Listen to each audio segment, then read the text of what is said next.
Sir শোনা যাচ্ছে sir? আচ্ছা, দেখা যাচ্ছে তো। তাহলে এখন ক্লাস শুরু করে দিচ্ছি আমি। কি পার্সিপেট এখনো হ্যাঁ কমলো কেন? 54 এসে গেল, 97 থেকে। হ্যাঁ, না যদি এত ক্লাসে কম অ্যাটেন্ডেন্স হয় তাহলে কিন্তু ক্লাস আমি নেবো না কিন্তু। দেখো ওই সময় ছিল 97, তার মানে কি আমার ক্লাসে তোমার ইন্টারেস্ট পাচ্ছ না মনে হয় নাকি? হ্যাঁ স্যার, এখনো আচ্ছা, ছিল ওই ওই অনেক তো ওই জন্য মানে অনেকক্ষণ অনেকে থেকে ওয়েট করতেছে তো স্যার, 9টা থেকে সবাই আছে, এই জন্য হয়তো না স্যার তখন থেকে বাহিরে আমি গেছে। 55 3 এরমই দেখতেছি। 97 কিন্তু ওই অলরেডি কিন্তু 37 গান। তবে এটা দেখো, আগামী ক্লাস থেকে যেন সবাই থাকে যেন। আচ্ছা, আচ্ছা স্পোর্টটা আমরা ইয়ে করি। স্পোর্টে যে resting cell, highly resistant to heat, desiccation, that means dehydration and chemical agents. এটাই হলো স্পোর্টের definition. With favorable nutritional and environmental condition, spores germinate to form single vegetative cells. মানে হলো কি, যেমন দেখো এই যেমন সাপ, ব্যাং, এরা কি করে? যখন শীতকাল আসে তখন কি হয়? তখন তারা কিন্তু শীতকাল সহ্য করতে পারে না, তাই তো? তখন তোমার যে গর্তে লুকিয়ে থাকে, তাই না? লুকিয়ে থাকে, তারা নিজেকে রক্ষা করে, তাই তো? তখন খাবারও খাবে না, কিচ্ছু খাবে না। তেমন স্পোরে যে কিছু কিছু ব্যাকটেরিয়া আছে, তাদের বেঁচে থাকার জন্য যদি কোনো নিউট্রিশন না পায়, খাবার যদি না পায়, বা এনভায়রনমেন্টটা তাদের ডিসফেভারে চলে যায়, যেমন অতিরিক্ত হিট যদি হয়, এই সমস্ত ক্ষেত্রে হয়, বা পানি নাই, এই সমস্ত ক্ষেত্রে হয় কি, তারা তখন ওই যে ব্যাকটেরিয়া থেকে তাদের শেপটা চেঞ্জ করে তারা স্পট তৈরি করে। এটাই এটাই হলো স্পট। এই জন্য বলা হচ্ছে spore is a resting cell. নির্জীব হয়ে যাবে তখন, সে কোনো কাজ করবে, মেটাবলিজম কিছু সামান্য হবে কিন্তু কিছুই সে অন্য কাজ করবে না। হাইলি এবং রেস্টিং সেল কিন্তু highly resistant to heat, desiccation and chemical agents. এবং আবার যখন যে তার এনভায়রনমেন্ট ফেভারে চলে যাবে, তখন সে আবার সেখান থেকে জার্মিনেট করে সে আবার ব্যাকটেরিয়া তৈরি করবে, এবং একটা স্পোর থেকে একটাই ব্যাকটেরিয়া তৈরি হবে। স্পোর দুই ধরনের, একটা হলো অ্যান্ডোস্পোর এবং একজোস্পোর। অ্যান্ডো মানে অবশ্যই বোঝো যে সেলের ভিতরে যদি স্পোর তৈরি হয় তাকে বলবো অ্যান্ডোস্পোর, আর সেলের বাইরে যদি স্পোর তৈরি হয় তাহলে সেটাকে বলবো একজোস্পোর। তাহলে অ্যান্ডোস্পোরের তোমার এক্সাম্পল কি, কে তৈরি করে? মেইনলি এই দুইটা অর্গানিজম, ব্যাসিলাস এবং ক্লস্ট্রিডিয়া। তোমার কমিউনিটি মেডিসিনে কিছু পড়ে গেছো, ব্যাসিলাস এবং ক্লস্ট্রিডিয়া, এবং ক্লস্ট্রিডিয়াম টিটানি, এগুলো পরে আমরা আসতেছি। আর আরেকটা হলো একজোস্পোর। এটা কি হয়? Spore form extra cellularly, also known as conidia. সেলের বাইরে এরা তৈরি হচ্ছে, এবং এক্সাম্পলকে ফাঙ্গাল স্পর। তবে এই স্পোরের মধ্যে এই যে অ্যাজোস্পোর এবং অ্যান্ডোস্পোর, এই দুটার মধ্যে আমরা মেইনলি অ্যান্ডোস্পোরটাকে বুঝে থাকি। ঠিক আছে, আচ্ছা। আর স্পোরুলেশন মানে স্পোর কখন তৈরি হয়, কন্ডিশন রাখি একটা আগেই অলরেডি বলা হয়ে গেছে কিন্তু, যে নিউট্রিশনাল ডেপ্রাইভেশন, খাবার নাই, তখন তাকে তো বাঁচতে হবে, তখন ওই বাধার তাগিদে সে নিজেকে চেঞ্জ করে স্পোর তৈরি করবে। তারপরে প্রেজেন্স অফ ডিসইনফেক্টেন্ট এবং অ্যান্টিবায়োটিক, তখন চিকিৎসার জন্য অ্যান্টিবায়োটিক দেওয়া হচ্ছে, সে সে চেঞ্জ করতেছে। তারপরে spore formation occurs during stationary phase. আমরা যখন কালচার, যে ব্যাকটেরিয়া কালচার করি, তখন 4টা ফেজ আছে, তখন আমরা ফেজ যখন করবো তখন জানবা। এই একটা ফেজের নাম হলো স্টেশনারি ফেজ, এই সময় স্পোরটা তৈরি হয়। এই 3টা কন্ডিশনে জানা রাখো যে স্পোর তৈরি হয়। কালচার কি স্যার? ব্যাকটেরিয়াল কালচার করি। তোমার সাংস্কৃতিক অনুষ্ঠান ওইটা না, বা ওইটা না, আমরা কালচার মিডিয়া যে ব্যাকটেরিয়াল কালচার করি, ঠিক আছে, ওই সেই কালচার। গ্রোথ আমরা যখন যে আগামী ক্লাসেই পড়াবো, গ্রোথ কার্ভ যখন পড়াবো, তখন এই এই জিনিসটা বুঝবা। এটা এই জন্য ওই বললাম তো যে এই যে একটা ক্লাসের সঙ্গে আরেকটা ক্লাসের একটা মিল থাকে, এই জন্য সহজে বুঝবা না। এটাই। এখন স্পোর্ট তৈরি কে কে করে?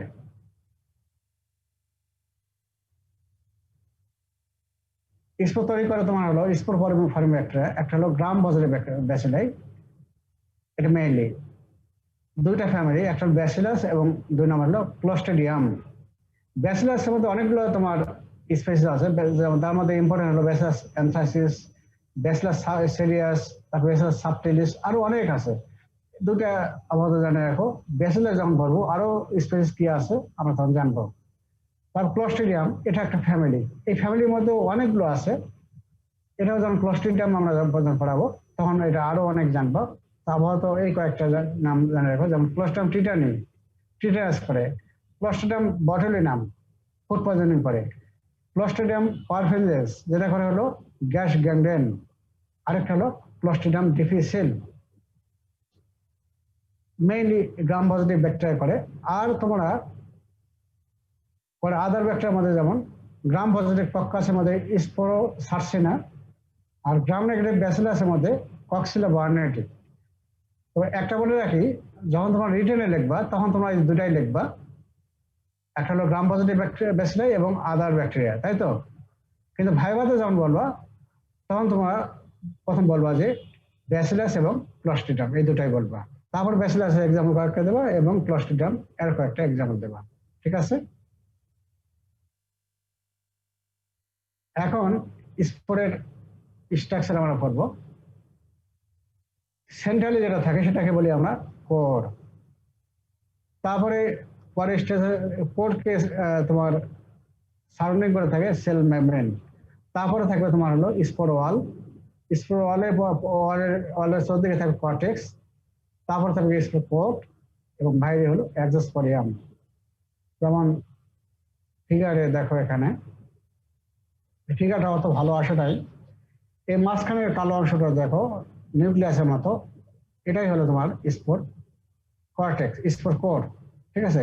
এই সি মানে হলো স্পোর কোর, তাকে ঘিরে সারাউন্ডিং এটা হলো স্পোর মেমব্রেন, এটা বা প্লাজমা সেল মেমব্রেন বলতে পারো এটা।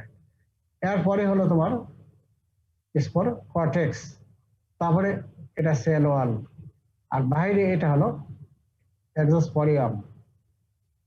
এখন এগুলোর প্রতিটা একটু পড়ি।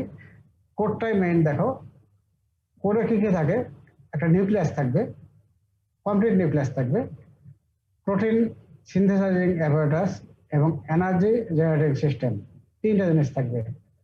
নিউক্লিয়াস থাকতেছে, প্রোটিন তৈরি করার জন্য অ্যাপারেটাস থাকতেছে এবং এনার্জি যাতে তৈরি করা যায় তার জন্য অর্গান থাকতেছে। তাকে কভার করে থাকতেছে কি স্পোর ওয়াল, এটার কম্পোজিশন পেপটাইডোগ্লাইকেন। এরপরে থাকতেছে তোমার কর্টেক্স, এটারও কম্পোজিশন তোমার পেপটাইডোগ্লাইকেন। তাহলে স্পোর ওয়াল এবং কর্টেক্স দুটাতেই পেপটাইডোগ্লাইকেন থাকতেছে। আর এগুলোকে কাভারিং করে থাকতেছে তোমার কোট, স্পোর কোট, এটার কম্পোজিশন হলো ক্যারাটিন লাইক প্রোটিন। এটা প্রোটিন কিন্তু এটা হলো ক্যারাটিন লাইক প্রোটিন, এটা ইম্পর্টেন্ট, এটা পরে আমরা আসতেছি। আর সব এক্সোস্পোরিয়াম, এটা এখানে থাকে হলো লিপোপ্রোটিন মেমব্রেন এবং কার্বোহাইড্রেট থাকে। এর স্ট্রাকচার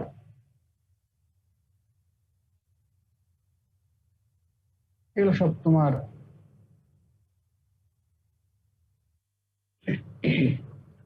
এখন স্পোরের ইম্পর্টেন্স কি, গুরুত্ব কি, এবং তার দেয়ার বায়োমেডিক্যাল ইমপ্লিকেশনস কি।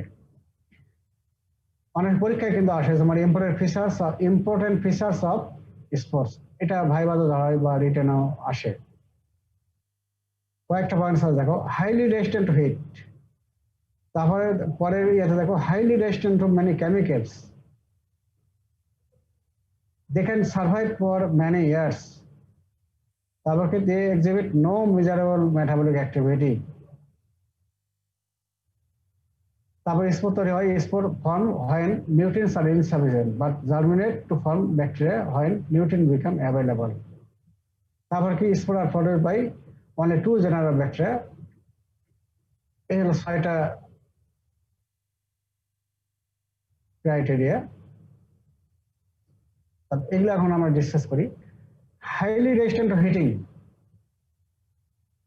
spores are not killed by boiling at 100 degrees Celsius but are killed at 121 degrees Celsius। এটা আমি মনে রাখো, দেখো আমরা যে বয়লিং করি বয়লিং এর টেম্পারেচার হলো 100 ডিগ্রি সেলসিয়াস। এই 100 ডিগ্রি সেলসিয়াসে কিন্তু কখনোই সে মারা যাবে না। মারতে গেলে কোন টেম্পারেচার সে মরবে? 121 ডিগ্রি সেলসিয়াস, যেটা আমরা করি তোমার অটোক্লেভ ব্যবহার করি, এটাই।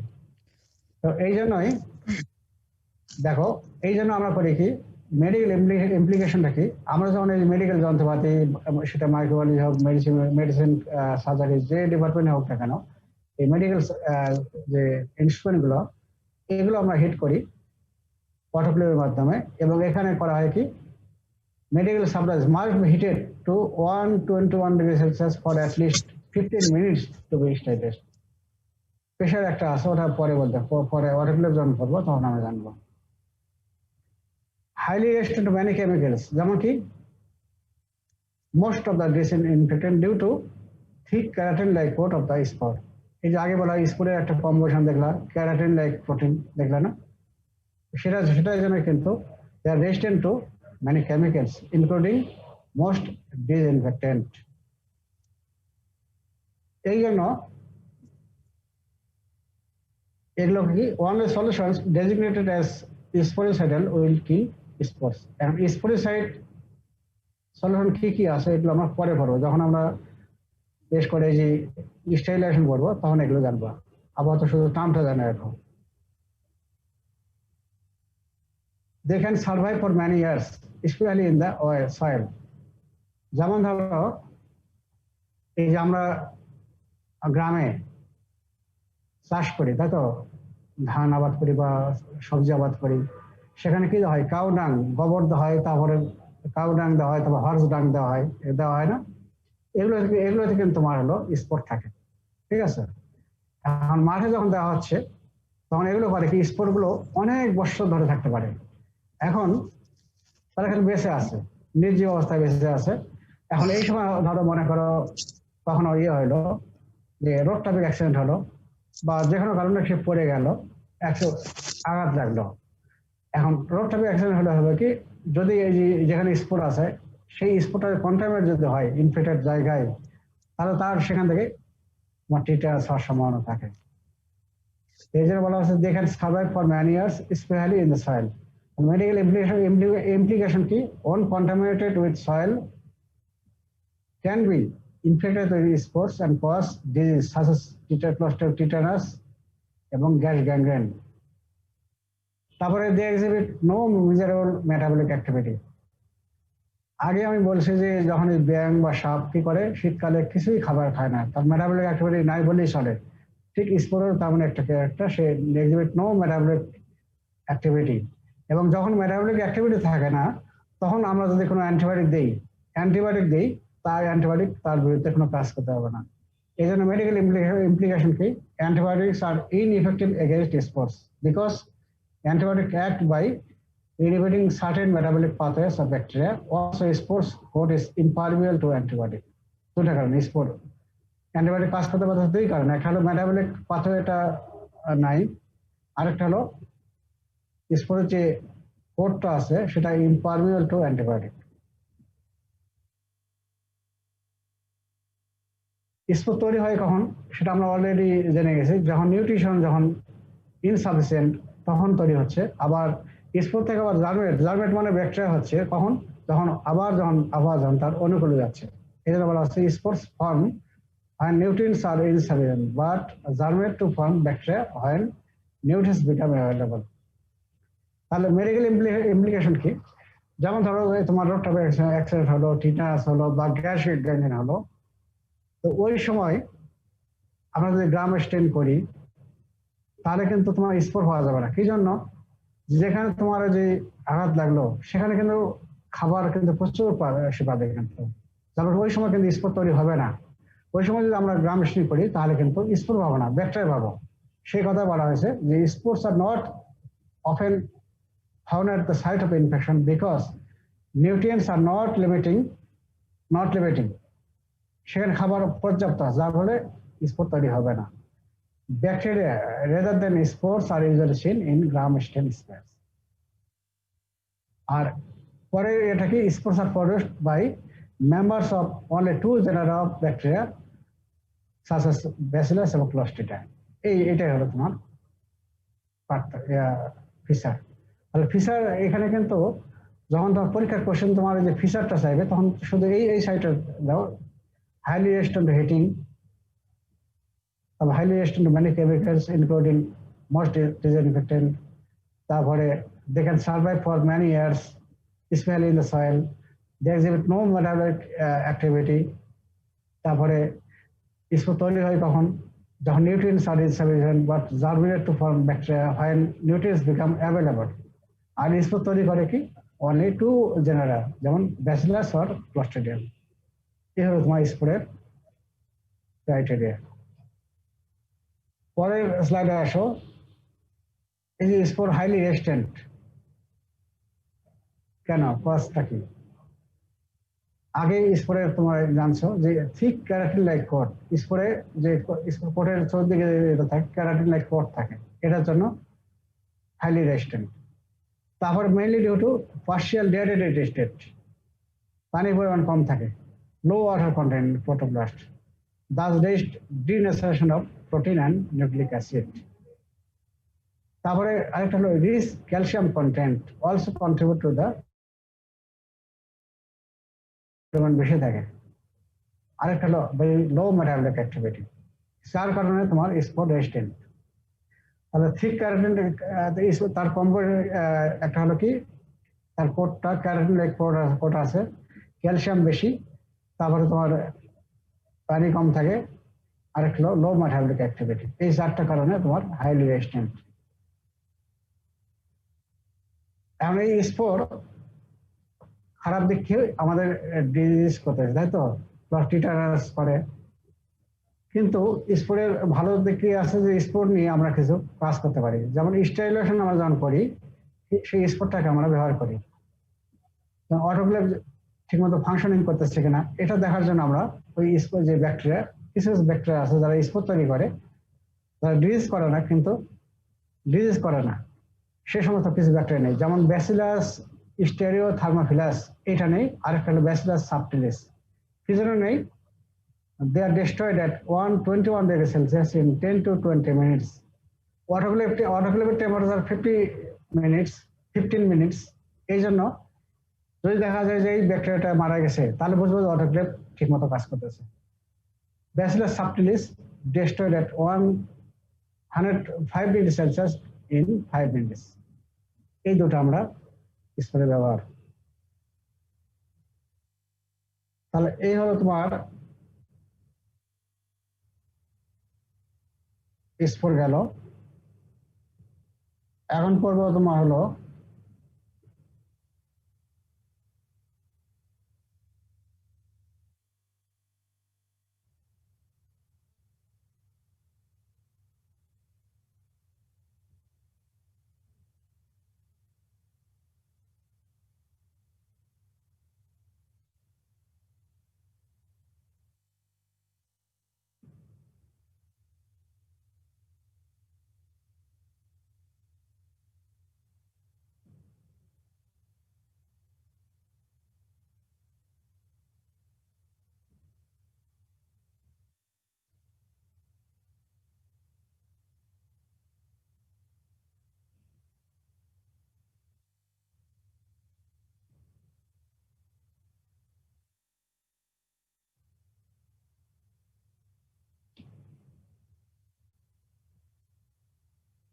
এখন কি দেখা যায়? जी सर।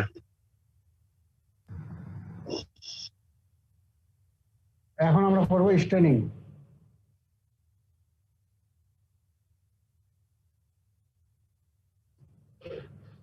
আচ্ছা, স্টেনিং আমরা যে মাইক্রোবায়োলজিতে স্টেনিং কি কি স্টেনিং ব্যবহার করি সেটা আমরা প্রথম জানবো। মেইনলি ইউজ করি গ্রাম স্টেন এবং হলো জিল নেলসেন স্টেন। গ্রাম স্টেন করা হয়, গ্রাম স্টেন এক নম্বর মেইনলি করি, এছাড়া করি তারপর করি জিমসা স্টেন, ওয়েসন্স বাইপোলার স্টেনিং,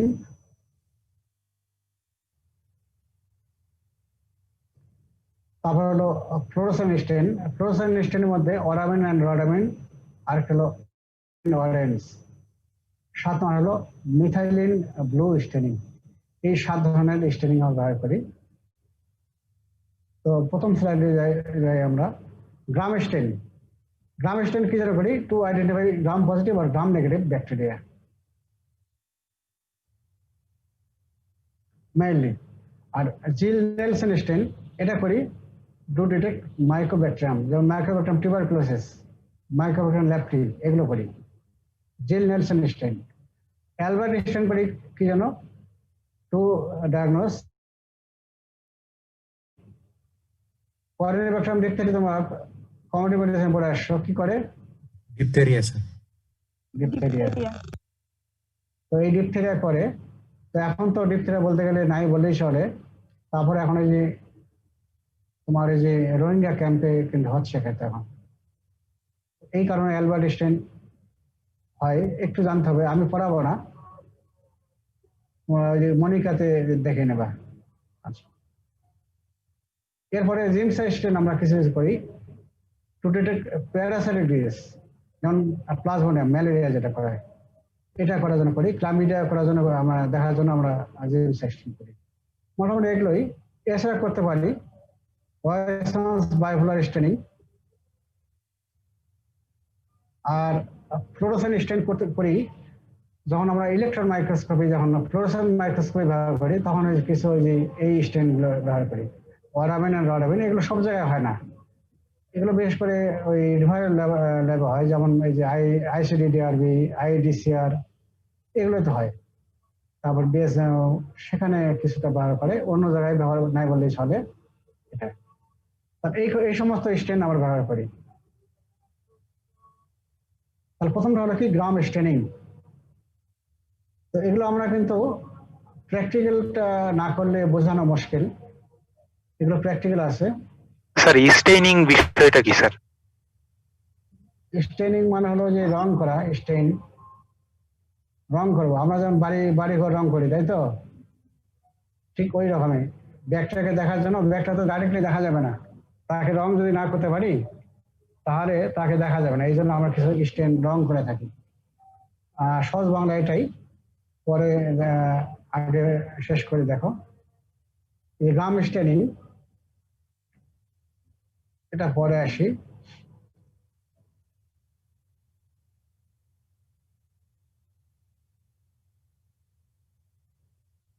গ্রাম স্টেন টেকনিক, এটা কি কি লাগে দেখো, রিয়েজেন্ট কি কি লাগে সেটা আগে দেখো। ক্রিস্টাল ভায়োলেট স্টেন অথবা জেনসন ভায়োলেট স্টেন অথবা মিথাইল ভায়োলেট স্টেন, তিনটা যেমন একটা করতে পারি। তো আমরা আমার ক্রিস্টাল ভায়োলেটটাই আমরা মেইনলি ইউজ করে থাকি, ঠিক আছে? তাহলে ক্রিস্টাল ভায়োলেট স্টেন অথবা জেনসন স্টেন অথবা মিথাইল ভায়োলেট স্টেন। তারপরে কি করি? লুগোল সাইডিন, তারপরে অ্যাসিটন অথবা অ্যালকোহল ডিকালারাইজার হিসেবে ব্যবহার করি। আর কি করতে পারি? নিউট্রাল রেড অথবা স্যাফরানিন অথবা ডাইলুটেড কার্বনফসিন। আমরা সাধারণত ডাইলুটেড কার্বনফসিন এইটা ব্যবহার করি।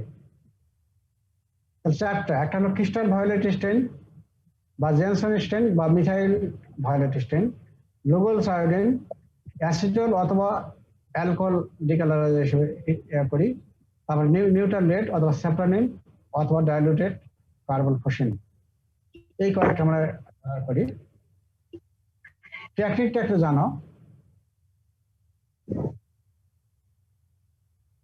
নাম্বার 1 পয়েন্ট হলো preparation and fixation of smear. Preparation and fixation of smear. 2 number primary straining.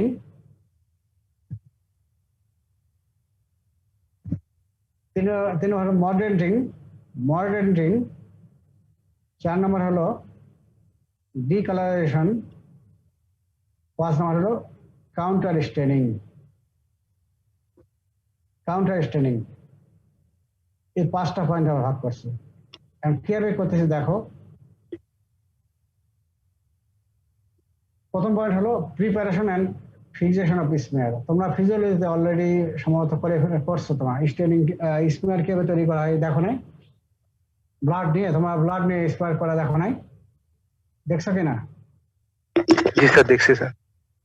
তো ঠিক ওই রকম, তো ব্লাডের মতোই আমরা ধরো স্পুটাম নিলাম বা তোমার ইউরিন নিলাম বা অথবা তোমার যে স্টোল নিলাম, এগুলো আমরা করি কি, এগুলো বা পাস নিলাম, এগুলো স্যাম্পল আমরা নিই বা স্পেসিমেন বলতে পারো। স্পেসিমেন নিয়ে একটা প্রথম নেবো কি একটা ক্লিন স্লাইড নেব, গ্লাস স্লাইড, সেটা পরিষ্কার করে ওর মধ্যে স্পারিং করলাম। ঠিক আছে, স্পারিং তো বলো, স্পারিং করলাম, তারপরে এটা শুকাবো, ড্রাইং করবো। এমনি এমনি যে এনভায়রনমেন্টাল যে রুম টেম্পারেচার, সেখানে হয়তো কয়েক মিনিট রেখে দিলেই শুকে যাবে। অথবা আমরা হিট দিয়েও করতে পারি, যেমন তোমার যে স্পিড ল্যাম্পের উপরে আগুনের ভিতরে আগুন দিয়ে না, আগুনের ঠিক ফ্রেমের ঠিক উপর দিয়ে 3 থেকে 4 বার আমরা পাস করলে এটা শুকে যাবে। তাহলে at first clean a slide and make a thin film with the supplied specimen. তাহলে স্লাইড ক্লিন করলাম, তারপরে থিন ফিল্ম করলাম, এরপরে কি then dry it in the air. অথবা করতে পারি fix the film by slowly passing the slide 3 to 4 times through a flame. ঠিক আছে, এইভাবে আমরা স্ম্যানিং করলাম এবং ফিক্সেশন করলাম। এরপরে করবো কি প্রাইমারি স্টেনিং করব। প্রথম রং দেব, ঠিক আছে, প্রথম রং দেব কোনটা, ক্রিস্টাল ভায়োলেট দেই, মেইনলি আমরা ব্যবহার করি, অথবা জেনসন ভায়োলেট দিতে পারি। এটা আমরা ওই যে স্পারিং করলাম ওর উপরে আমরা দেব, দিয়ে 1 থেকে 2 মিনিট রেখে দেবো। ঠিক আছে, এবং 1 থেকে 2 মিনিট পরে এটা পানি দিয়ে পরিষ্কার করব। এটা হলো প্রাইমারি স্টেনিং। তাহলে প্রাইমারি স্টেনিং করলাম বাই ভায়োলেট, ক্রিস্টাল ভায়োলেট অথবা জেনসন ভায়োলেট। 3 নম্বর প্রসেসরে রাখি মডার্ন ড্রিং। মডার্ন ড্রিং মানে হলো মডার্ন মানে শক্তিশালী করা। এই যে প্রাইমারি স্টেন দিলাম, এটাকে পাকাপোক্ত করে, রংটা পাকাপোক্ত ভাবে থাকে, এই জন্য আমরা করি মডার্ন, শক্তিশালী করি। শক্তিশালী কি দিয়ে করি, বাই লুগোল সায়োডিন বা গ্রাম সায়োডিন। লুগোল সায়োডিনটা আমরা ব্যবহার করি, এটাও আমরা রাখবো 1 থেকে 2 মিনিট। তারপরে এটা আবার পরিষ্কার করবো পানি দিয়ে। 4 নম্বর কি,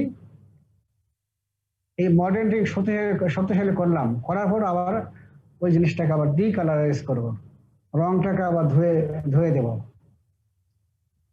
ডিকালারাইজ করবো। কিভাবে, কি দিয়ে করবো, it is done with acetone or alcohol and continue till the violet color comes out from the smear.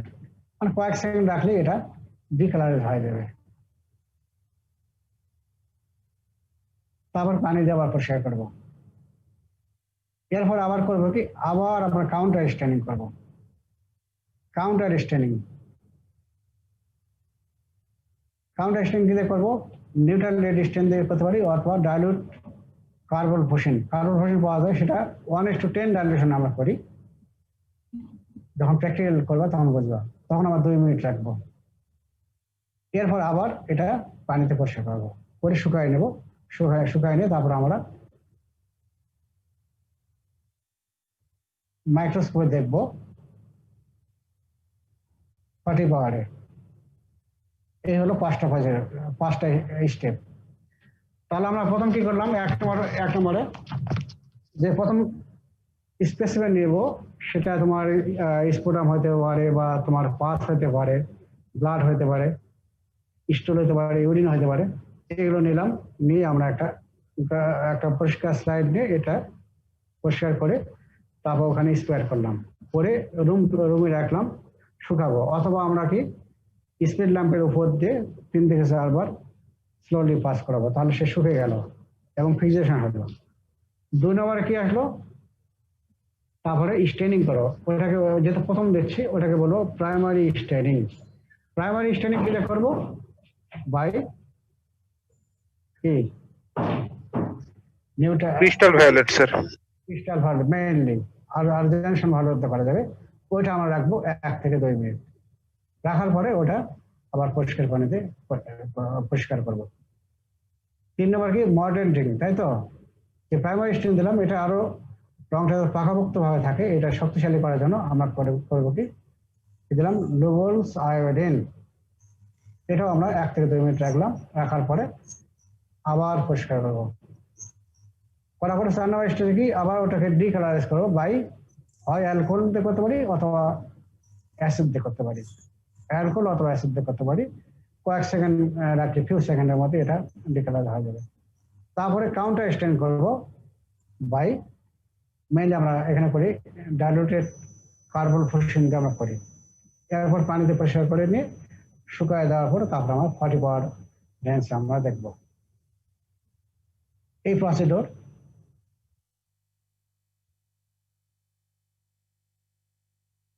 আচ্ছা। এখন এটা ওই যে এটাই হিট করলাম ক্রিস্টাল, ওই আগেরটা আর কি যেটা করা হলো, এটা আর বলতেছি না আমি। এখন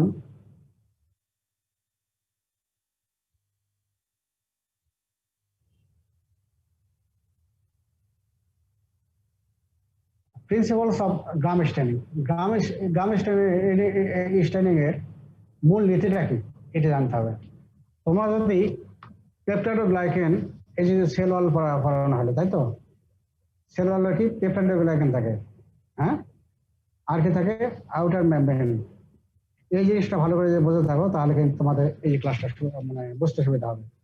যেমন গ্রাম পজিটিভ ব্যাকটেরিয়া, এখানে কি থাকে মেইনলি পেপটাইডোগ্লাইকেন স্যার 40 শীটে থাকবে, আপ টু 46। আর গ্রাম নেগেটিভ ব্যাকটেরিয়া কি থিন, এটাতে 3 থাকবে 1 to 3 শীটে, 1 to 3 শীট, খুব পাতলা তাহলে হলো। আর গ্রাম নেগেটিভ ব্যাকটেরিয়াতে কি থাকে তোমার এই যে আউটার মেমব্রেন থাকবে তাই তো, কিন্তু গ্রাম পজিটিভ ব্যাকটেরিয়াতে কিন্তু আউটার মেমব্রেন থাকে না। তাহলে এই দুটো যে ভালো করে বুঝতে থাকো তাহলে বুঝতে সুবিধা হবে। যেমন ধরো গ্রাম নেগেটিভ, এই যে এখানে এই জন্য বলা আছে গ্রাম, এই যে gram staining depends on the structure of the bacterial cell ওয়াল।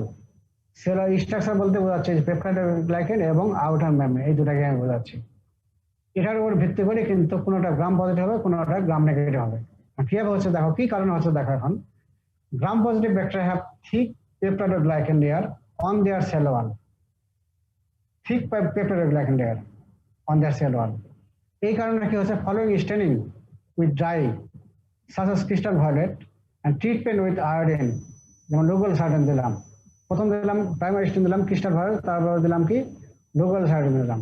তখন হবে কি ক্রিস্টাল ভায়োলেট এবং এই যে লোকাল সার্টেন একটা কমপ্লেক্স তৈরি হলো, ঠিক আছে, ডাইআয়োডিন কমপ্লেক্স তৈরি হলো এবং it is trapped by the peptidoglycan layer, so they can resist decoloration of primary stain by alcohol or acetone and is not stained by a counter stain. Gram positive bacteria take dark purple or violet color, which is the color of primary stain. এটা বোঝাচ্ছে হলো যে এই যে প্রথম আমরা কি করলাম, যে প্রাইমারি স্টেন করলাম কি দিয়ে ক্রিস্টাল ভায়োলেট, তারপরে আমরা কি করলাম লোকাল সার্টেন দিলাম, তাই তো। এই দুটা জিনিস মিলে একটা ডাইআয়োডিন কমপ্লেক্স তৈরি হলো। এই কমপ্লেক্সটা গেল কোথায়, it is trapped by peptidoglycan বন্ধ গেল এবং পেপটাইডোগ্লাইকেন তাকে আপটেক করলো, রীতিমতো ভালো করে আপটেক করলো। কিন্তু যেহেতু গ্রাম পজিটিভ একটা তোমার পেপটাইডোগ্লাইকেন ঠিক ভালো কাস্টে ফেস্টেস তাকে বেঁধে ফেললো। এখন যদি আমরা ওই 3 নম্বর স্টেপটা কি ছিল, ডিকালারাইজেশন, অ্যালকোহল অথবা অ্যাসিডন দিয়ে, তাই তো। যদি আমরা অ্যালকোহল বা অ্যাসিডন দিয়ে আমরা ডিকালারাইজ করি তখন কিন্তু যেহেতু ওই পেপটাইডোগ্লাইকেনটা তোমার ঠিক, এই কারণে ওটা ডিকালারাইজ করতে পারবে না। যে স্টেনটা ওই যে প্রাইমারি স্টেন দেওয়া হলো এটা আর ডিকালারাইজ করতে পারবে না, ঠিক আছে। আর ডিকালারাইজ যদি না করে করতে পারে, পরে লাস্ট স্টেপ আমরা কি দেখলাম, কাউন্টার স্টেন করলাম কি দিয়ে, কি ডাইলুটেড কার্বন ফ্লুশিন দেওয়া করলাম, তাই তো। তো ওই ডাইলুটেড কার্বন ফ্লুশিনের স্টেন আর সে নেবে না। এবং এই জন্য গ্রাম পজিটিভ ব্যাকটেরিয়াতে তার কালারটা হয় কি ডার্ক পার্পল হতে পারে অথবা ভায়োলেট কালার হতে পারে, ডার্ক পার্পল এটা মেইনলি বোঝায়। এবং এই যে তোমার ক্রিস্টাল ভায়োলেটের কালারটাই কিন্তু হলো এই ডার্ক পার্পল কালার, এবং এই যে গ্রাম পজিটিভ ব্যাকটেরিয়ার কালারটা এই জন্য তোমার ওই ডার্ক পার্পল কালার, ঠিক আছে। বুঝছো তো নাকি? জি স্যার। আর গ্রাম নেগেটিভ ভেক্টর দেখো এখানে হলো, এখানে দেখো এই পেপটাইডোগ্লাইকান লেয়ারটা খুবই থিন, আর আরেকটা লেয়ার কি আছে, আউটার মেমব্রেন। সবচেয়ে বাইরে থাকে কি আউটার মেমব্রেন, তাই তো?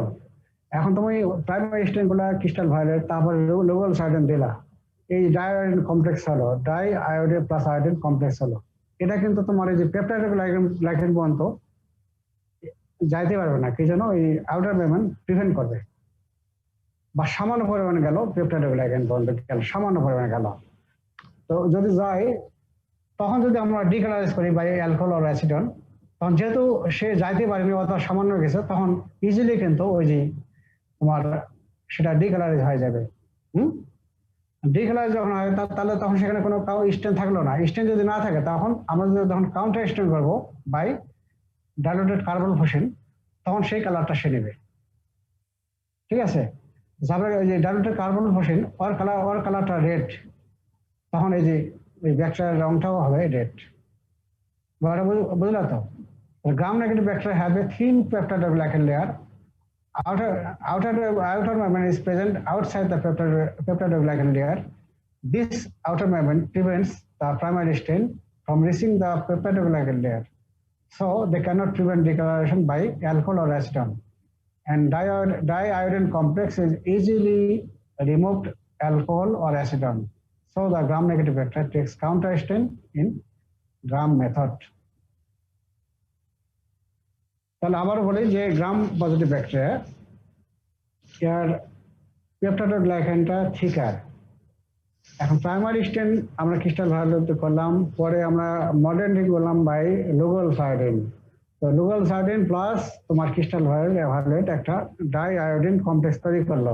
এই ডাই আয়োডিন কমপ্লেক্স তৈরি করার পরে এটা যাবে তোমার পেপটাইডোগ্লাইকান লেয়ার পর্যন্ত। আর পেপটাইডোগ্লাইকান লেয়ারটা যেহেতু ঠিক, তারপর সে স্ট্রেনটা আপটেক করবে বেশি পরিমাণে এবং আস্তে আস্তে তাকে বেঁধে ফেলবে। এখন যদি আমরা অ্যালকোহল অথবা অ্যাসিডন দিয়ে যদি ডিকালারাইজ করতে যাই, তাহলে সেই স্ট্রেনটা, এই প্রাইমারি স্ট্রেন যেটা দেওয়া হলো, এটা ডিকালারাইজ হবে না।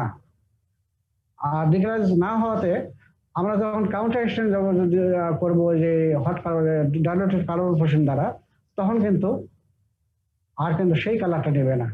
যা হলো আমার প্রাইমারি স্ট্রেনের যে কালারটা, যে কালার তোমাদের যে ক্রিস্টাল ভায়োলেট, ওর কালারটা হলো তোমার ডার্ক ভায়োলেট কালার বা ডার্ক পার্পল কালার, ওই কালারটাই গ্রাম পজিটিভ ভেক্টর হয়। এটা হলো প্রিন্সিপাল গ্রাম পজিটিভ ভেক্টর। আর গ্রাম নেগেটিভ ভেক্টর কি জানো কি কালার? সে যেহেতু পেপটাইডোগ্লাইকান ঠিক, পেপটাইডোগ্লাইকান লেয়ারটা থিন, আর আরেকটা কিলা আছে আউটার মেমব্রেন। যখন প্রাইমারি স্ট্রেন করা হলো বাই তোমার যে করা হলো প্লাস লোকাল সাইডিন দিয়ে মডার্ন করা হলো, ডাই আয়োডিন কমপ্লেক্সটা তোমার যেহেতু আউটার মেমব্রেন এটা প্রিভেন্ট করতেছে, যখন পেপটাইডোগ্লাইকান লেয়ার পর্যন্ত যাইতে পারবে না, আর গেলেও সামান্য পরিমাণ যাবে। তো যেটুকু গেল আবার যদি আমরা ডিকালারাইজ করি বা অ্যালকোহল অথবা অ্যাসিডন, তাহলে যেটুকু স্ট্রেন গেছে সেটা ডিকালারাইজ হবে। আর যেহেতু স্ট্রেন থাকতেছে না, তাহলে কাউন্টার স্ট্রেন যখন আমরা করবো বাই কার্বন ফুসিন দ্বারা, তখন কার্বন ফুসিনটা সেই স্ট্রেন দেবে। স্ট্রেন দিলে হবে কি, তখন তার কালারটা নেবে এবং কার্বন ফুসিনের কালারটা হলো রেড, ওই রেড কালারটাই শো করবে। এই জন্য আমরা কোশ্চেন করি প্র্যাকটিক্যালে, এই যে গ্রাম পজিটিভ ব্যাকটেরিয়া তোমার হলো ডার্ক ভায়োলেট, ডার্ক পার্পল অথবা ভায়োলেট কালার হয়, কেন হয়? এবং গ্রাম নেগেটিভ ব্যাকটেরিয়া রেড হয়, কেন হয়? এই জিনিসটা যদি বুঝে থাকো তাহলে বলতে পারবা, ঠিক আছে? এরপরে এসো, আমরা কিন্তু ব্যাকওয়ার্ডে যাচ্ছি, কিন্তু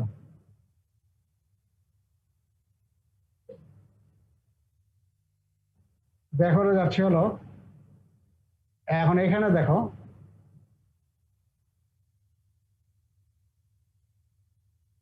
গ্রাম স্ট্রেন।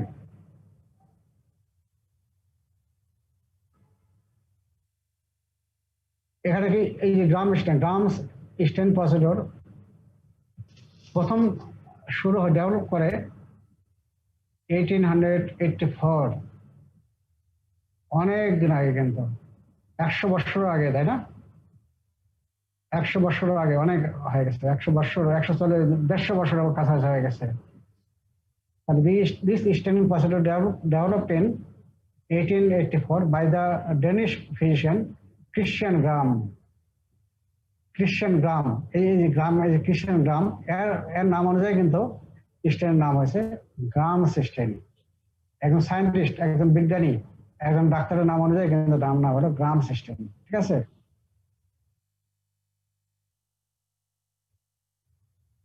তাহলে এখন বোঝা তো যে এটা কত সালে হলো, কত সালে হইলো এটা জানার প্রয়োজন নেই, কিন্তু আমরা গ্রাম স্টেন কেন বলা হয়, এই জন্য একজন সায়েন্টিস্টের নাম অনুযায়ী গ্রাম স্টেন হলো। আচ্ছা, এখন ডেফিনেশন জানবো যে আমরা প্রিন্সিপাল পড়লাম, তাই তো? প্রিন্সিপাল যদি বুঝে থাকো তাহলে এখন আমরা জানবো যে গ্রাম পজিটিভ ব্যাকটেরিয়া কাকে বলা হয় আর গ্রাম নেগেটিভ ব্যাকটেরিয়া কাকে বলা হয়।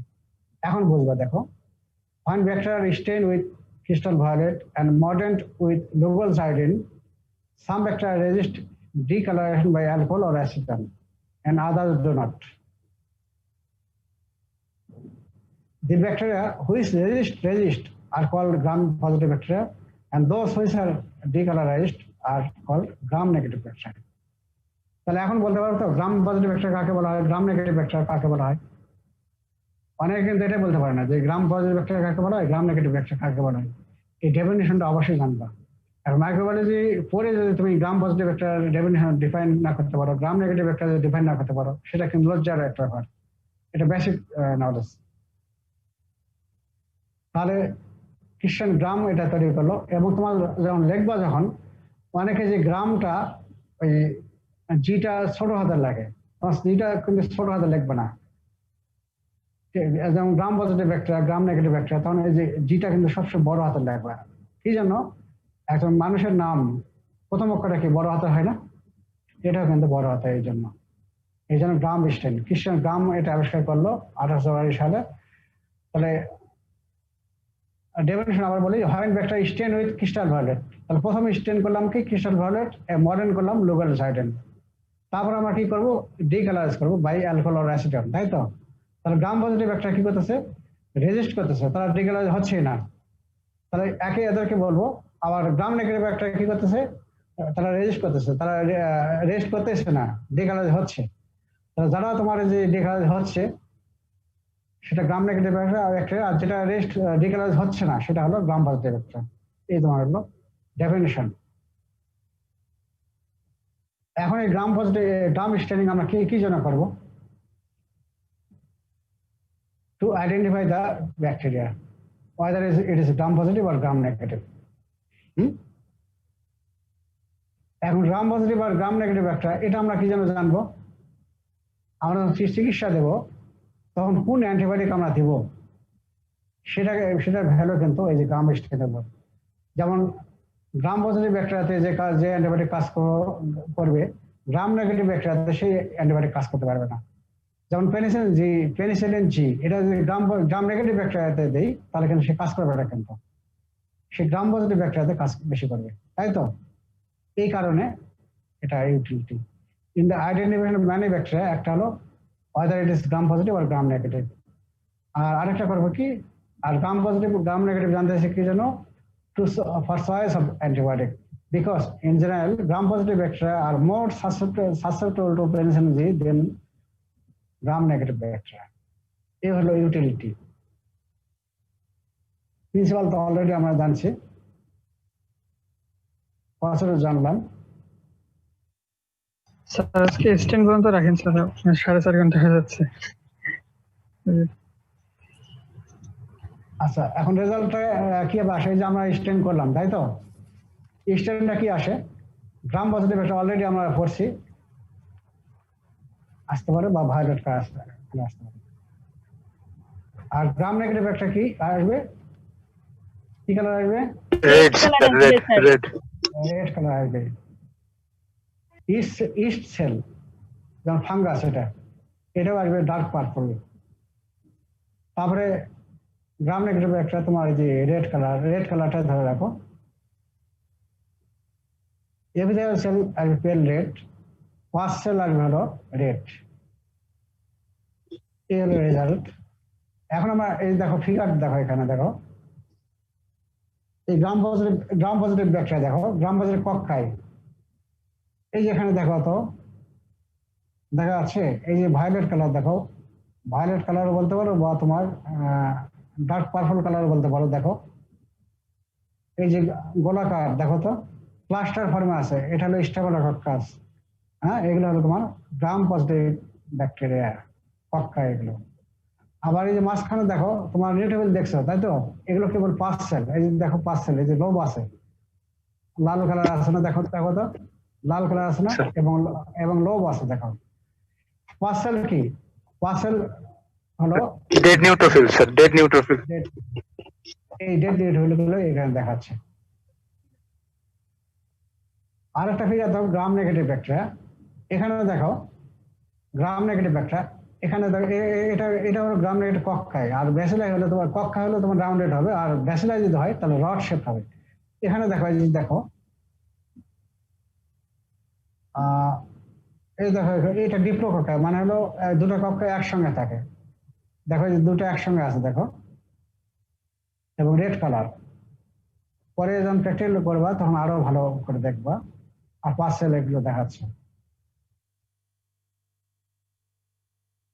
এটা একটা স্পেসিমেন নেওয়া হলো, যেমন এখানে কিছু এপিথেল সেল দেখানো আছে, কিছু পাঁচ সেল দেখানো আছে।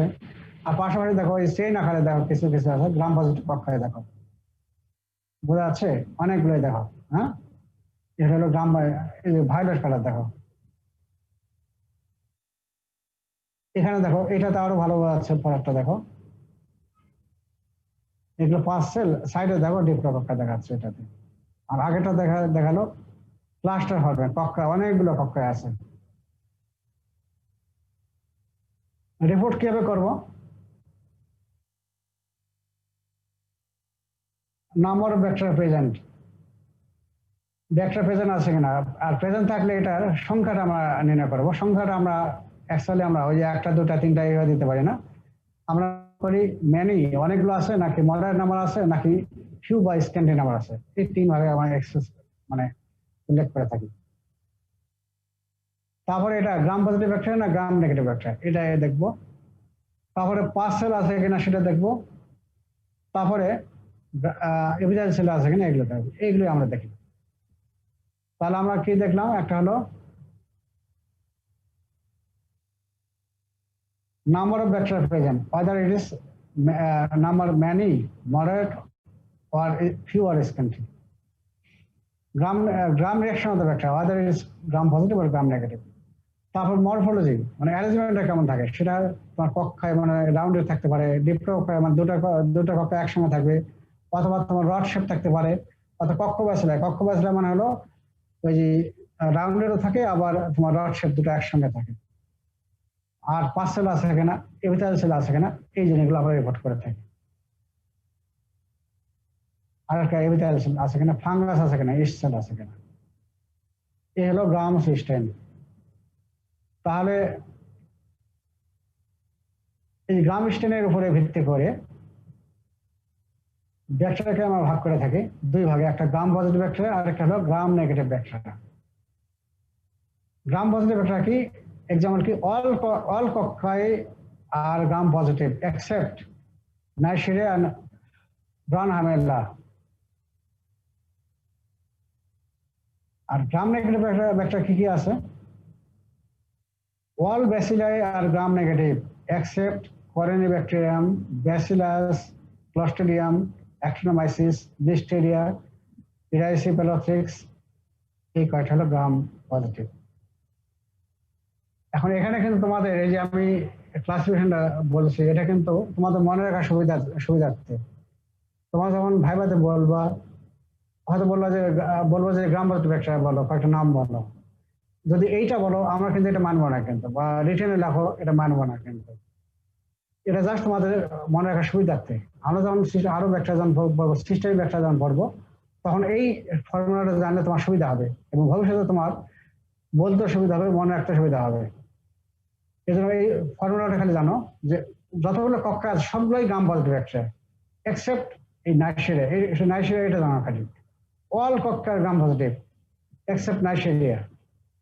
আবার all bacilli gram negative except এই কয়েকটা যেগুলো গ্রাম পজিটিভ, যে Corynebacterium, Bacillus, Clostridium, এই কয়েকটা মেইন।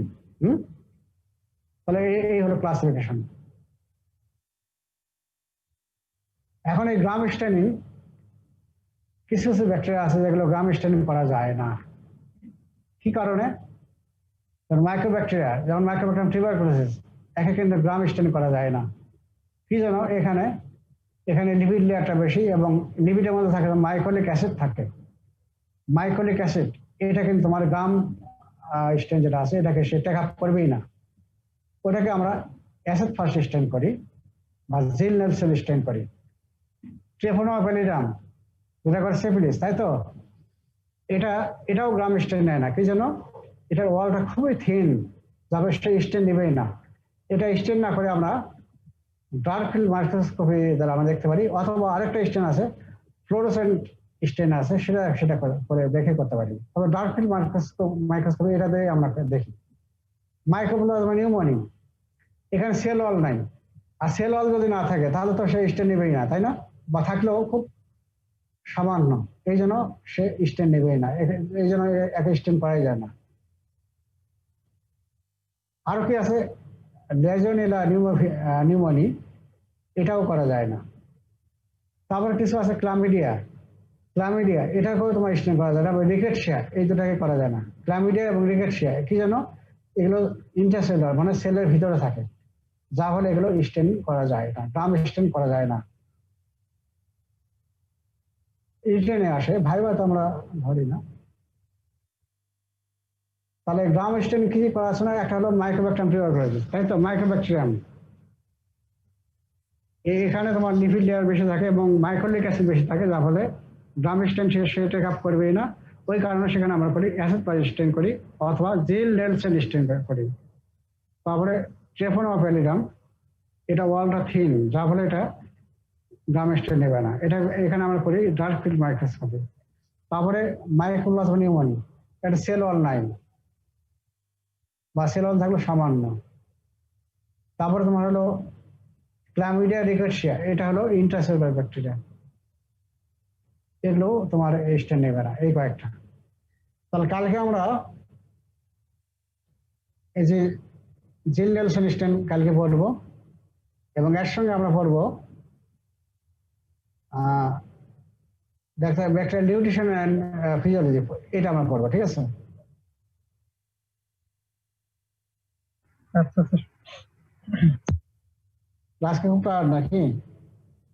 না, কাল থেকে মনে সমস্যা হওয়ার কথা না, ওর যে সমস্যাটা ছিল ওরা ঠিক করে দিয়েছে, মানে আশা করি সমস্যা হবে না। তো কালকে তাহলে জাস্ট 10টায় নাকি? जी सर 10টায়।